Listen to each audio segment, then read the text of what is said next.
Olá, tudo bem com vocês? No vídeo de hoje, nós iremos abordar um pouco acerca do tema desse seguinte artigo: a evolução da teoria da fraude. E o nosso artigo, ele conta com cerca de 4 autores, que são esses em exposição aqui.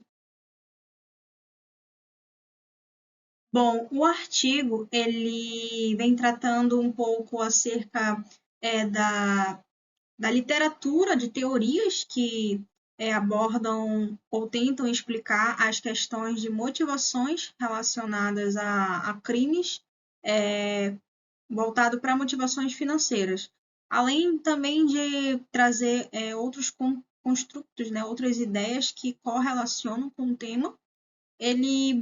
O artigo busca, né, os autores buscam apresentar um metamodelo que tenta também explicar os crimes de colarinho branco de uma forma que consiga abranger mais a ideia em questão. O texto ele vem trazendo a questão do termo mais ou menos fraude precoce, justamente por dar a ideia de que, na realidade, a fraude ela pode ter vindo acompanhado justamente com o processo de evolução desde que o homem passou a fazer negócios, né, a sentir a necessidade de fazer câmbio. Porém, existem outros autores que também falam acerca dos primeiros escândalos voltados para a prática de fraude dentro das demonstrações financeiras em uma empresa pública na British, lá no finalzinho do século XVII. Colarinho branco versus outros crimes. Bom, esse autor aqui, ele é considerado o primeiro autor homem a interrelacionar os crimes de colarinho branco com outros tipos de crimes voltados, que geralmente são voltados mais para violência de rua. E ele traz esse construto baseado em 3 argumentos. Primeiramente, ele ressalta que existem consequências, né, existem impactos que o crime de colarinho branco pode trazer dentro da sociedade e afetando, né, a economia como um todo. Primeiro, ele argumenta que a questão do status profissional da pessoa que comete o crime de colarinho branco é um status baseado em uma sociedade que acaba tendo uma admiração por esse personagem, né? E que devido a esse status, né, esse tipo de status, acaba sendo mais difícil, né, do sistema judicial ele, de certa forma, punir, né? As penalidades elas acabam sendo menores com relação às outras. E também as consequências vistas pela sociedade, elas também são consequências suportadas, né, pelo público, difundidas por um período acaba sendo um pouco mais longo, né, com relação ao ato que foi praticado entre os demais indivíduos. E as vítimas elas podem acabar sendo mais difíceis de serem identificadas, né, por se tratar de algo que, para ser cometido, precisaria mais ou menos você realmente saber e não simplesmente ser uma necessidade. A pessoa ela vai lá, de certa forma, um pouco arquitetando toda a prática, né, toda a prática a ser executada, no caso, a prática da fraude. Com relação ao desenvolvimento do que a gente pode denominar de triângulo da fraude, ele foi estruturado durante um período de estudo por parte de um acadêmico, né, em PhD. Ele começou a observar e a pesquisar como que se comportavam as pessoas para realizar a prática da fraude. Então, foi estruturado dentro desse período um triângulo onde a gente encontra cerca de 3 vertentes que formam o embasamento do porquê que as pessoas, elas, de certa forma, se entregariam a esse tipo de prática, né? Que a gente pode encontrar a pressão, ela pode vir de uma vertente financeira, né? Uma necessidade de obter mais dinheiro, Ou a pressão também pode ser feita de certa forma emocional, que acaba coagindo a pessoa também a essa prática, né? A oportunidade, ela acaba também sendo um fator dessa pirâmide, e onde a habilidade para executar o plano sem, sem medir as consequências, né? Sem se dar conta. E a gente também tem a racionalização, né? Onde a prática da fraude ela acaba não sendo conjecturada como fraude, né? O errado já não é mais tão errado assim, já passa a ser parte da, de uma prática comum, né? E acaba que sendo também uma interação entre essas três características, essas três vertentes, no sentido de que as pessoas acabam que se sentindo meio que recompensadas, né, por fraudar, por exemplo, na prática da racionalização, onde a pessoa percebe que em algum momento ela não consegue,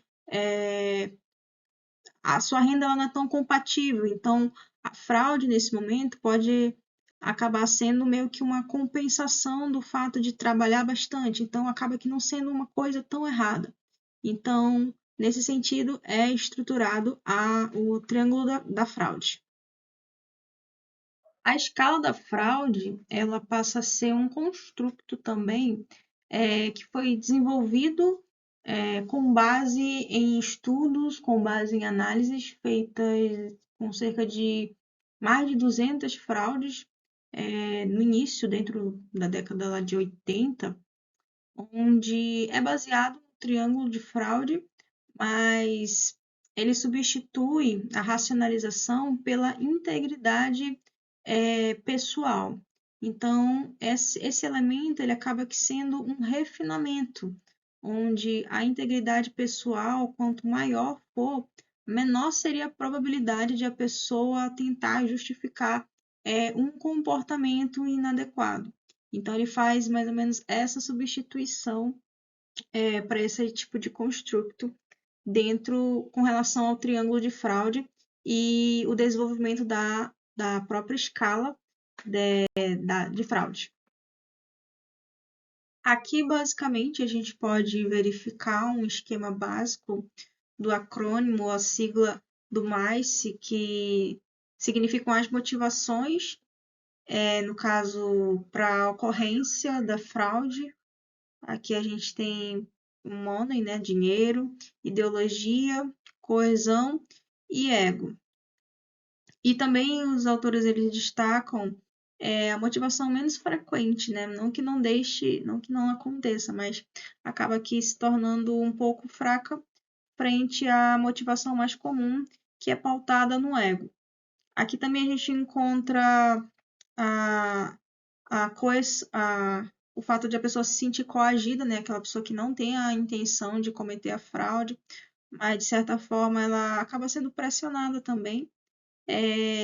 E valendo ressaltar também sobre as motivações mais comuns, que seriam não somente o ego, né, voltado também para o dinheiro.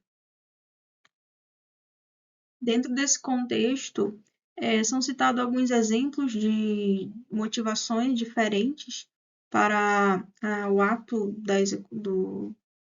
da fraude, né? O ato de você executar, de você ir lá e agir. E aqui a gente encontra dois construtos também, que são pautados nesses dois autores, né, que relatam. Primeiramente, valendo ressaltar, nem todo incidente de fraude, aparentemente, ele envolve uma necessidade financeira compartilhável, né? Aqui a gente encontra motivações também, né, que um dos autores conclui que as comparações de status, o fator comparativo, ele acaba que pode ser uma questão, uma variável suficiente, né, para a motivação da própria prática da fraude. E Coleman, ele também sugere que há uma cultura, né, de competição. Então, as comparações e as competições dentro desse construto, elas acabam andando de mãos dadas para compor o conjunto, né, de fatores de motivações para a fraude, não levando apenas em consideração as questões e as necessidades financeiras não compartilháveis. O diamante da fraude, ele é sugerido pelos autores, além de abordar a questão da pressão em si, aborda não somente a racionalização como oportunidade, mas como também analisa as habilidades, né, as capacidades que determinado indivíduo tem quando ele exerce um papel importante, as capacidades e as oportunidades que se tem para que haja a prática da fraude. E não somente a análise dessa prática, mas também a capacidade de perceber se aquele ato deve prosseguir ou não. Aqui é uma questão mais conceitual, onde o triângulo de fraude ele sugere uma distinção entre os predadores versus fraudador acidental. O fraudador acidental é aquele que possui uma situação que não é compartilhável, né? Um problema não compartilhável, e em algum momento ele atrela a situação, o problema dele com a oportunidade e comete a fraude, ocasionando, de certa forma, um espanto por parte dos seus familiares, por ser considerado um bom cidadão e, por sua vez, está cometendo algo do tipo. Já o que é considerado predador é aquele que é muito mais esquematizado, né? Aquele que é muito mais arquitetado a sua forma de executar a fraude e que, de certa forma, também acaba que não sendo muito visado, muito visto, porque ele tem todo um esquema, tem toda uma questão que consegue fazer essa ocultação das fraudes, e nisso é definido a diferenciação pelo triângulo de fraude entre esses dois conceitos. Em um conceito geral, as medidas de antifraude elas podem ser descritas como esforços, né, empregados para a prevenção, para a discussão e para a detecção desse tipo de atitude. O metamodelo sugerido pelos autores ele fornece um quadro que tem o intuito justamente de fazer essa análise das reais intenções, né, das reais tendências a serem executadas no intuito, quando o indivíduo tem o intuito de realizar a fraude, mas isso provavelmente não atingiria apenas um fator, né, apenas uma vertente, e sim diversas outras vertentes, e esse quadro é justamente para fazer esse tipo de análise. E aqui a gente finaliza dizendo basicamente sobre a existência dos dois tipos, das duas ameaças mais graves para os esforços empregados para o combate, né, às fraudes, as medidas antifraude, que no caso seria a fraude e a substituição da gestão inclusivas. Eles são dois tipos de ameaças que são considerados no texto, né, onde o triângulo de fraude ele geralmente associa ao indivíduo quando age de forma solitária, né, de forma sozinha. E a consideração da fraude explosiva, ela é um caso onde os controles internos, redundante falar, já não tem mais controle, né, sobre o ato, né, sobre a fraude explosiva. E a gente finaliza aqui e muito obrigada.